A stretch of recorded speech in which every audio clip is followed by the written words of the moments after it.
right, Shalom. First and foremost, I'm going to give all praise, honor, and glory to Yahweh, Bahashem, Yahweh Shai, Bahashem, Rakah Kodash. I want to give double honors to my apostles and elders, great millstone, who teach very well. Well, I learned this truth from, and salutation out there to the hopeful elect who continue to push this word in our truth, faith, and sincerity. And also, shalom to all the men, women, and children who sincerely believe upon the words of Yahweh, Bahashem, Yahweh Shai. And today, man, just basically touching on the rulership of Esau is winding down. You know, Esau is basically on a shot clock, and it's only a matter of time before the Lord do away with this wicked ass kingdom. And we can see it. Certain things that's upon the scene and certain signs is already showing. Then we have the signs in the earth, the signs in the heavens, by the way of, chariots coming across, for the lack of better words, but also the nuclear missiles that's happening here upon the planet Earth, man. Uproars amongst the people, and people not having that same repertoire or that same respect for America that he had over 50 years ago. So again, people saying that this place have 1,000 years, 50 years. What they gonna do with the missiles then? Like Jake don't know that the nuclear missiles are meant to be put into use. This is the book of 2nd Ezra 9, and I'm going to jump down to verse 5. Matter of fact, I'm going to start at verse 4. It says, "Then thou shalt well understand that the Most High spake of those things from the days that were before thee, even from the beginning." So the end was already prophesied at the beginning, man.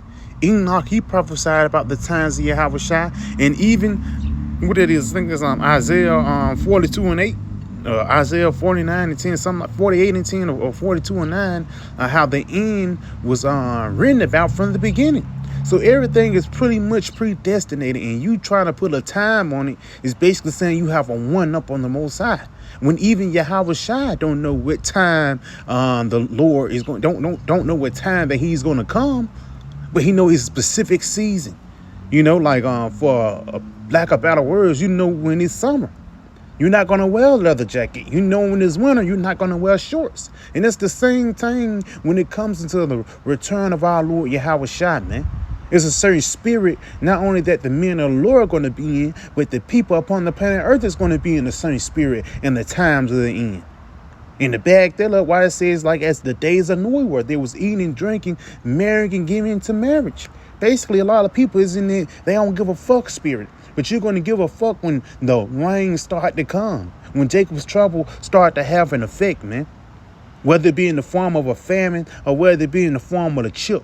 Let's go ahead and continue on, though.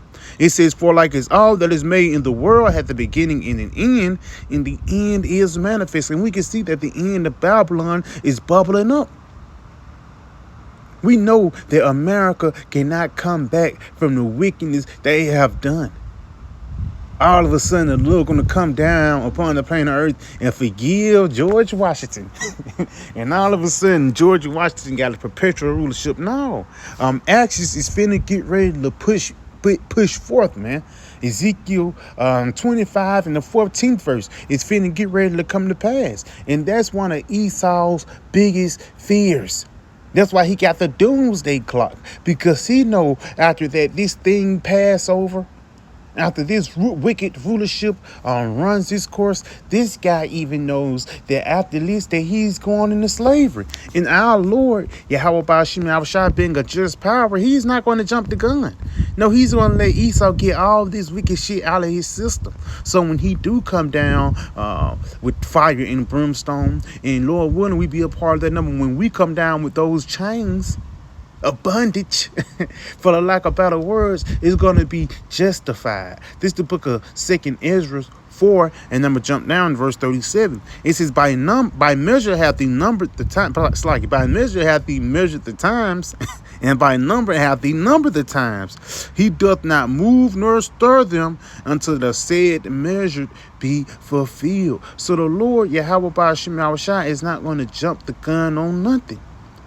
No, he's going to sit back and watch until the things be fulfilled. And one of those things that's finna get ready to be fulfilled in our lifetime is what? The sea hip, the chip. It's no coincidence that Elon Musk is bringing down the Neuralink. Bill Gates and George Soros have the Synchron. Inflation is hitting its all-time high. The U.S. dollar don't have the same support that they had 50 years ago.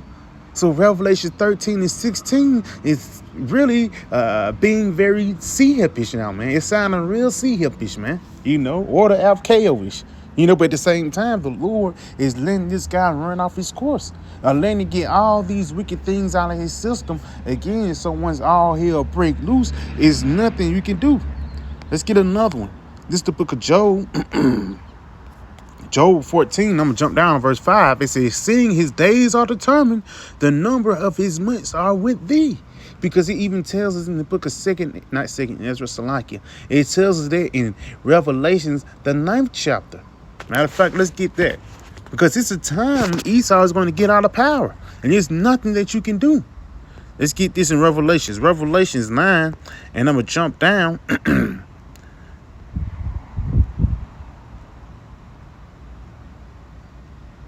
Yep, this is the book of Revelations down in verse 15. Matter of fact, I'm going to start at verse 14. It says, saying the sixth angel had the trumpet, loosed the four angels which were bound in the great river Euphrates. And the four angels was loosed, which was prepared for an hour, and a day, and a month, and a year, to slay the third part of men. So it's a day, an hour, a month, and a year when Esau will be destroyed. And that day is more closer than it is farther, man. Again, Jake wants you to think that it's going to be 1,000 years, 7,500. No, man, it's going to be in our lifetime, bro. And we have to truly believe in that. You have to realize, even when it goes back into the times of the disciples, they was actually waiting for Yahweh to come in that lifetime. They wasn't doing all our work, searching the scriptures just for we're going to come back. No, that was the time for the Lord to be on the scene. Just like now is the time. Everything is set up for it. Even when disciples, we have heard of who Moses and the prophets have written about. Now we can see the things that they was writing about, man. Let's go ahead and go back into that. Revelations 9 and verse 5, it says, and the four angels was loosed, which was prepared for an hour, a day, a month, and a year, for to slay the third part of men. So it's angels set up to destroy America, man. Not only America, Esau, and everyone that's joined unto this place, because once the missiles hit, that's the stamp that the rulership is is over with. And ultimately, the kingdom of heaven is going to be the next thing up. This is the book of Job 14 and 5 again. Seeing his days are determined, the number of his months are with thee. Thou hast appointed his bounds that he cannot pass. Yes, the Lord have appointed bounds that this guy cannot pass. So let's say if this guy, he make a college schedule all the way to 2050. He got the new dollar, the new $50 bill. Instead of the penny, he have a 4 cent. Then he got a 3. No, man, he got a new form of currency. People want all these things to come to pass, but all those things is not in the will of the Lord. Yes, a new currency going to be of the will of the Lord. But for this guy to ride this thing out for another 200 years, you out of your damn mind. The average kingdom lasts 250 years. And next year is actually around that area, give or take. And next year is America's 250th birthday. So your time is running up, Esau. Your days are determined, and the Lord can see it. So yeah, just a quick little video. I pray it was edifying. We give all praise, honor, and glory to Yahweh, Bahashem, Yahweh Shai, Bahashem Rakakwadash. I'm going to give that my honors to my apostle elders, Great Millstone, and Shalom.